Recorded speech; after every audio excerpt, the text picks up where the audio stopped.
Excelentíssimo Sr. Presidente, senhoras e senhores deputados, Portugal precisa mais do que nunca de ambição, mas de uma ambição realista. Portugal precisa mais do que nunca de confiança, mas de uma confiança fundamentada e consistente. Portugal precisa, hoje mais do que nunca, de esperança, mas de uma esperança assente na verdade, sob pena de andarmos mais uma década a vender ilusões e a persistir no pessimismo, desânimo e descrença. Sr. Presidente, senhoras e senhores deputados, por conhecimento e em consciência, bem sabemos que a política é a arte de escolha e um exercício permanente de opção e seleção.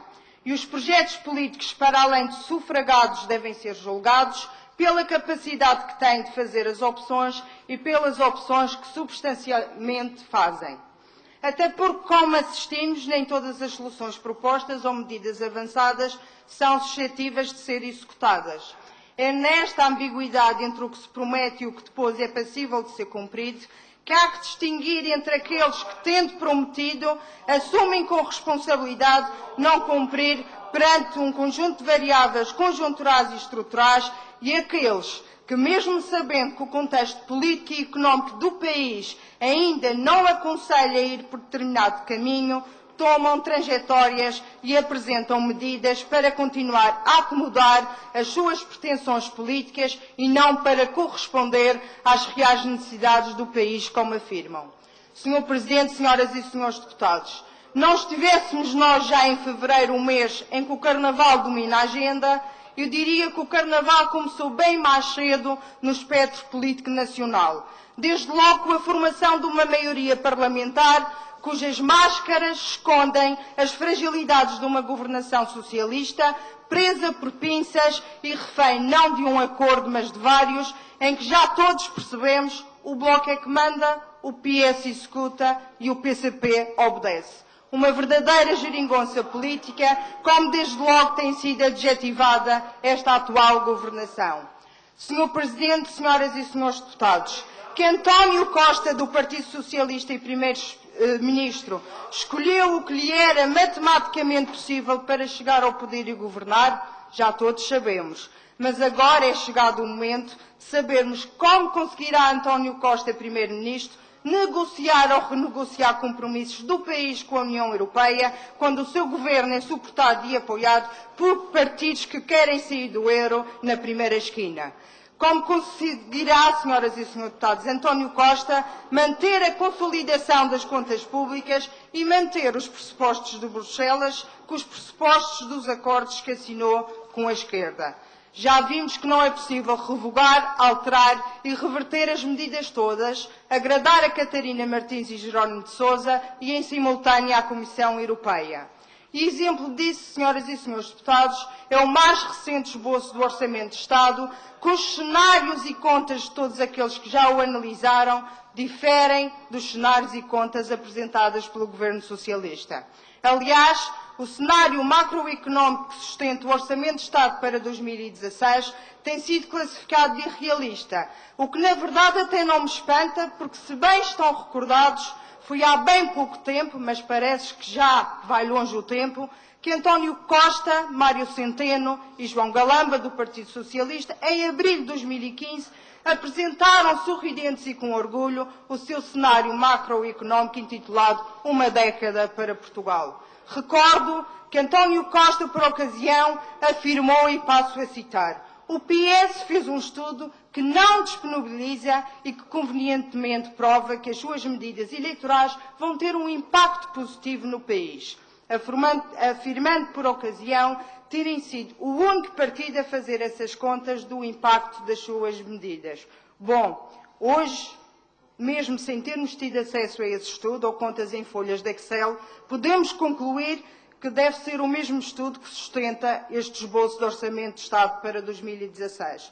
Aliás, os erros já encontrados e os grandes riscos ainda escondidos no Orçamento de Estado para 2016 já mereceram reparos do Conselho das Finanças Públicas, reparos da Unidade Técnica de Apoio Orçamental, já mereceram os reparos da Comissão Europeia, já mereceram reparos de investidores e de agências de rating que infelizmente sabemos bem, estão sempre mais atentos aos riscos do que às oportunidades, o que coloca Portugal novamente num contexto pouco favorável.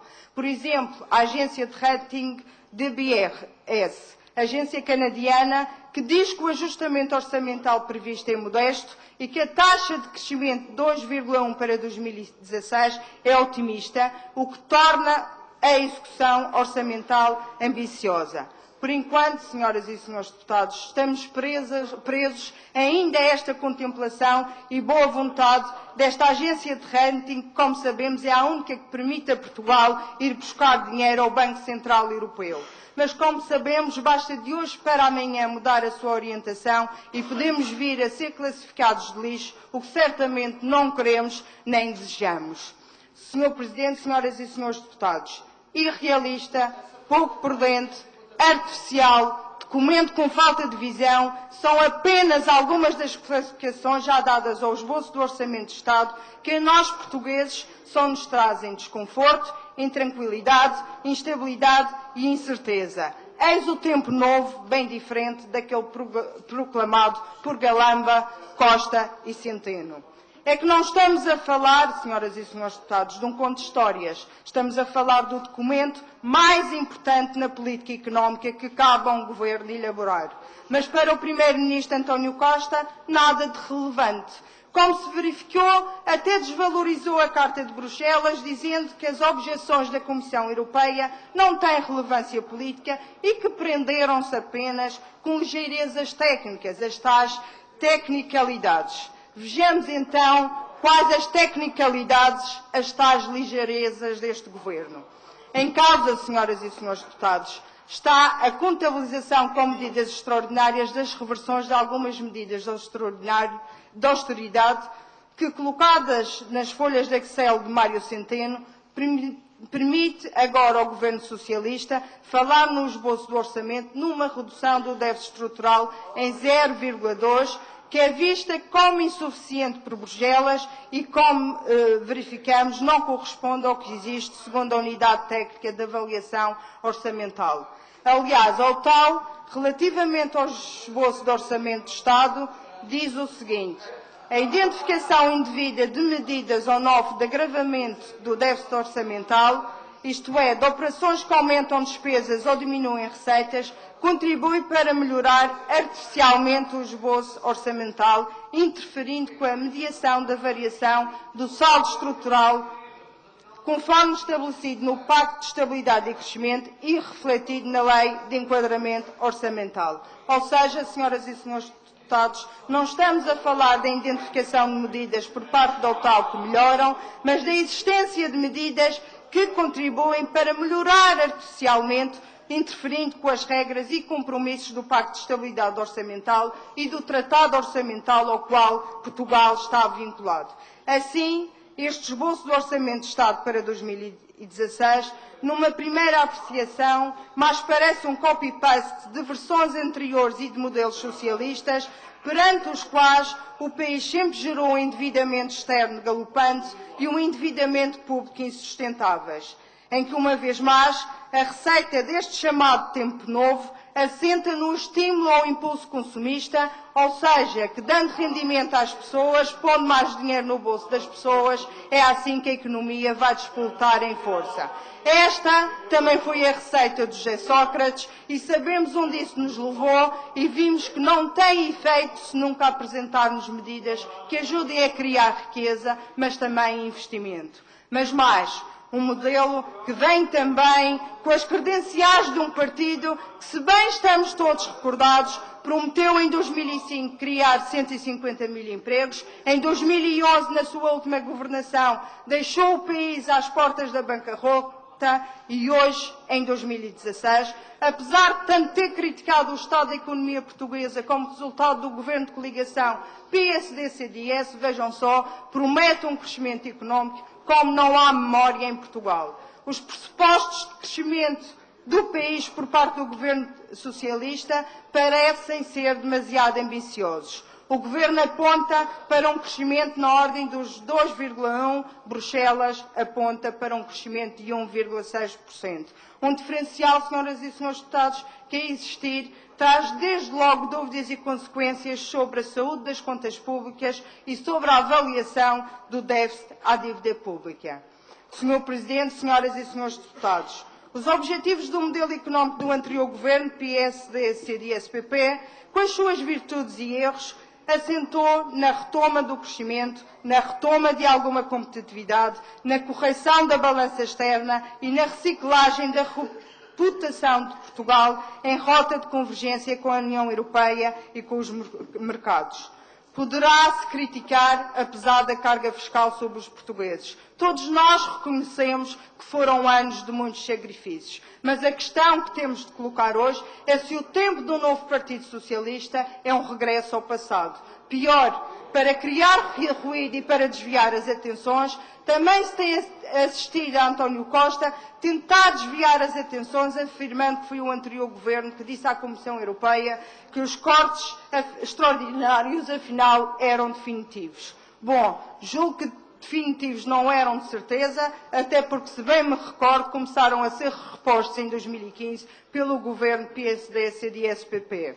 E se dúvidas existam, permitam-me que recorde alguns factos. O anterior Governo PSD-CDS negociou em Bruxelas a inclusão de medidas como os cortes salariais no Estado e a sobretaxa da IRS. Para que o corte na despesa e o aumento da receita, conseguido através dessas medidas, pudesse ter impacto no saldo estrutural, foi necessário que o Governo se comprometesse a ir eliminando essas medidas progressivamente ao ritmo que conseguisse encontrar formas alternativas de conter a despesa ou aumentar a receita. Ou seja, a reposição dos salários e a eliminação da taxa de IRS podem ocorrer. Aliás, a transitoriedade da medida reconhecida no âmbito do programa de ajustamento reconhecia a sua reconversão. Mas dizia o seguinte: é necessário que exista folga orçamental e julgo que o que neste momento, com toda a certeza, devem ser analisadas e feitas as contas, é ver se há folga suficiente para que sejam definitivamente anuladas. Julgo que o que não pode António Costa, Primeiro-Ministro, fazer é confundir medidas extraordinárias com a temporalidade dessas mesmas medidas. Senhor Presidente, senhoras e senhores deputados, este atual Governo desvaloriza a importância da saída limpa do programa de assistência. Pergunto, que moral tem o Partido Socialista para criticar os partidos que cumpriram e retiraram o país de um programa de assistência que, é bom lembrar, foi o Partido Socialista que trouxe a Troika para Portugal e que foi responsável pelo duro resgate que todos os portugueses tiveram que passar. Com toda a certeza que o Partido Socialista sabe e reconhece que as previsões económicas que agora faz nada tem a ver com aquelas que o PSD e CDS recebeu em 2011. Mas, senhoras e senhores deputados, voltando ao esboço do Orçamento de Estado para 2016, Mário Centeno, Ministro das Finanças, recentemente afirmou que este será o orçamento de maior contenção de despesa dos últimos anos. Estaria Mário Centeno a se referir a uma menor despesa ou a uma maior redução da despesa? Se estivermos a falar do menor nível de despesa dos últimos anos, julgo que isso é indiscutível. A despesa entre 2010 e 2015 baixou 3,8 pontos percentuais, baixando, como se anuncia agora, 2,5 pontos percentuais em 2016. Vendo estes dados, é natural que esteja ao seu menor nível dos últimos anos. Mas, como sabemos, senhoras e senhores deputados, a trajetória da despesa é influenciada também pelas transferências de capital, que incluem essencialmente as injeções de capital na banca e, em menor dimensão, nas empresas públicas. Como sabemos, elas foram elevadas em 2014 e 2015 com a captação do novo banco e o BANIF, respectivamente. E por isso, até nisto, sobre falar em maior contenção da despesa pública, é uma certeza que os números até agora revelados não conseguem demonstrar. Quanto a impostos, afinal, existe perspectiva de um aumento de carga fiscal e esperemos que em 2016 não haja mais do que no passado e que nos anos seguintes não seja preciso mais impostos ou, como via de compensar as asneiras que agora este Governo fizer em 2016. Quanto a investimento, também pouco ou nada, ao que parece, é falado neste esboço de orçamento para 2016. E falando em investimento, aproveito o momento para dizer que por cá estaremos atentos. Por cá estaremos atentos e não esquecemos de que o Hospital do Funchal é um dos investimentos que gostaríamos de ver inscritos através de um protocolo com o Governo Regional. Senhor Presidente, senhoras e senhores deputados, importa agora ao Governo do Partido Socialista esclarecer que negociações estão a ser feitas com Bruxelas, o que não estava bem e quais as medidas que o Governo tem sobre a mesa para ultrapassar esta situação de impasse em torno do esboço de orçamento que terá de ser entregue nos próximos dias no Parlamento Nacional. Porque, pelo menos até o dia de hoje, têm sido demasiados os que não acreditam na ficção governativa de que gastar mais é a via para equilibrar as contas. Ao que se sabe, António Costa estará a fazer um novo documento porque este foi chumbado. E por isso, senhoras e senhores deputados, termino dizendo e afirmando que este Governo de Costa tem de ser consciente, responsável e, ao invés de achar que pode dar o que quer, tem o dever de olhar com realismo para o país e permitir rever a sua equação orçamental. Dar o que se tem e o que se pode, de forma a não comprometer o que Portugal conseguiu a muito sacrifício. Se António Costa, Primeiro-Ministro, insistir neste caminho, pergunta ao Partido Socialista: e quando voltar a faltar o dinheiro? E o crédito? E quando não houver ninguém para nos emprestar e para nos dar tempo e confiar em nós? Novo resgate? Novo programa de ajustamento? Com certeza que nós não o queremos. Com a atrapalhação que temos assistido até o momento, não podemos estar confiantes do que aí vem. Ainda assim, estou como São Tomé, ver para crer. Até porque, afinal de contas, ainda não temos orçamento de Estado, ainda não o conhecemos, mas uma coisa certa: o esboço e as notícias que todos os dias nos vão chegando já nos fazem temer os dias seguintes. Termino como comecei, afirmando que não se pode querer governar a qualquer preço e de qualquer maneira. Portugal precisa de uma ambição realista, Portugal precisa de confiança, mas de uma confiança fundamentada e consistente. Portugal precisa de esperança, mas de uma esperança assente na verdade. É isso que esperam todos os portugueses.